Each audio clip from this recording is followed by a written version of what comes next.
And speaking of the 1508, what are the differences? Thank you for the super chat, Don. What are the differences between the 1508 and the 1510?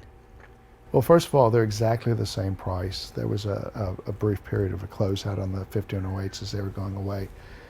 They're both $18.99, so let's get that one straight right up front. Um, kind of everything. Everything except the driver. So um, the way I work is, and it works both ways. It's really interesting. I learned so much from doing the first generation of the HTs 4 years ago, 5 years ago, that I then took those lessons. Like, so I'll give you an example. We built a thing called a perfect filter into our Series S's and our TXs. These are really good sounding, wonderful general all-purpose pieces that have high level and point one. And they run from roughly, I don't know, 600, 699 up to 3300. They kind of do it all really well. The HTs will play louder, no question about it. So we advocate for the HTs to be used with those as pure point ones. But one of the things that makes those units, not the HTs, those units so good is we had to develop an analog filter to get the extension into the deep bass that people want out of subwoofers these days. And I'm really proud, even the original first generation, we had legitimate 24 hertz bass out of the little 1003. I want to say like 21 hertz, I think it was, out of the 1205.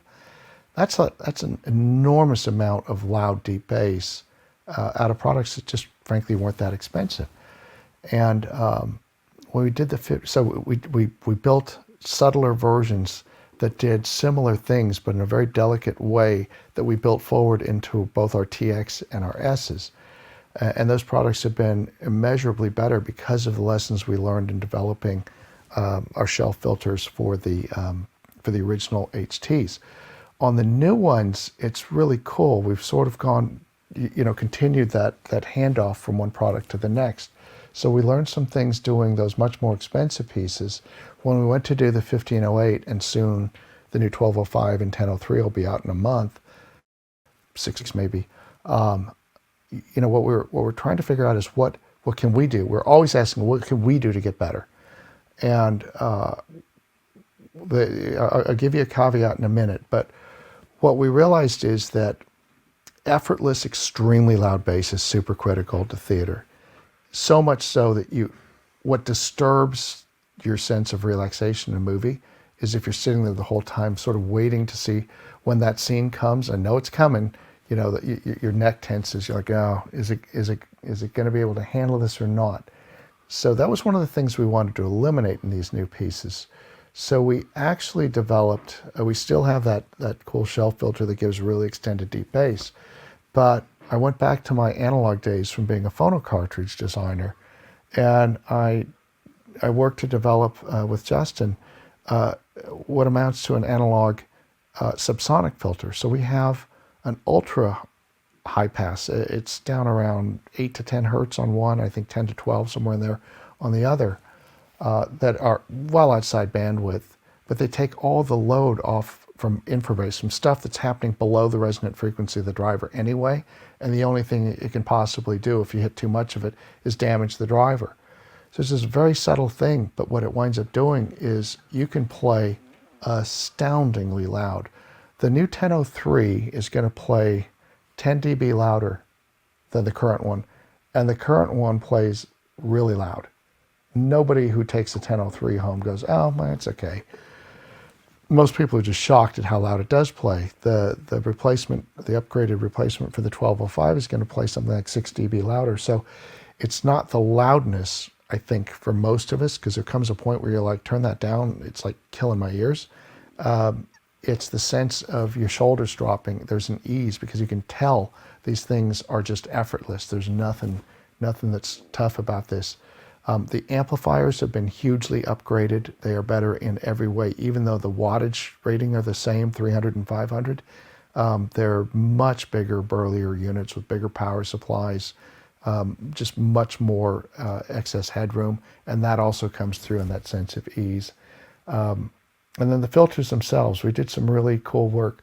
One of the things that that developed during the course of doing these HTs is whatever your primary crossover is, you need a secondary roll-off. And that's to keep things like, violins from coming out through a subwoofer, mosquitoes appearing from a subwoofer. So it's pitched way up. We actually opened that up. We took it up 50% higher up than we do on our musical ones, because when you've got a huge explosive effect going on, it creates huge harmonic overtones that go forever. So if you have metal exploding, there's a high frequency shriek to that, and it goes way up there.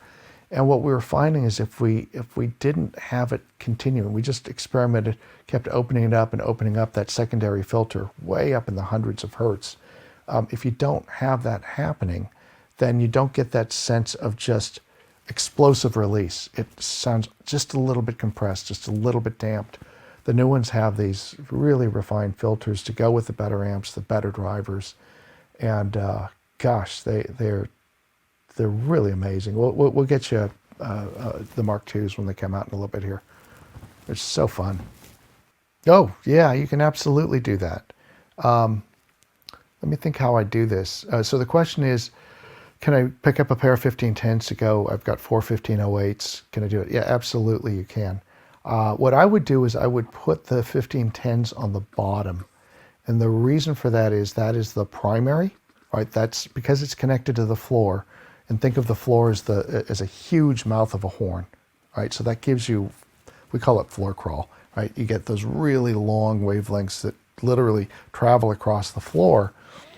You want the sub that gives you the deepest, most powerful, lowest bass. And the 1510 is better than the 1508 in that regard. So I would take your 2 existing ones and stack them on the 1510s.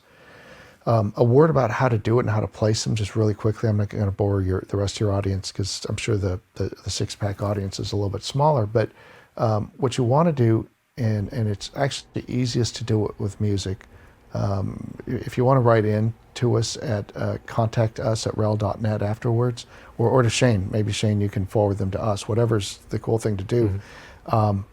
We'll tell you what cut of music to use. It's still purchasable on Amazon, so we'll make that available. But you want to make sure you get your speakers set right, and then you position the 6-pack to the best of your ability in relative proximity to that.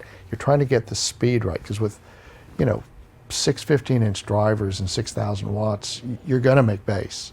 That isn't the question. Can you get it in time and tempo so that events happen together? Everything is synced up together. Speaker and subs together snap.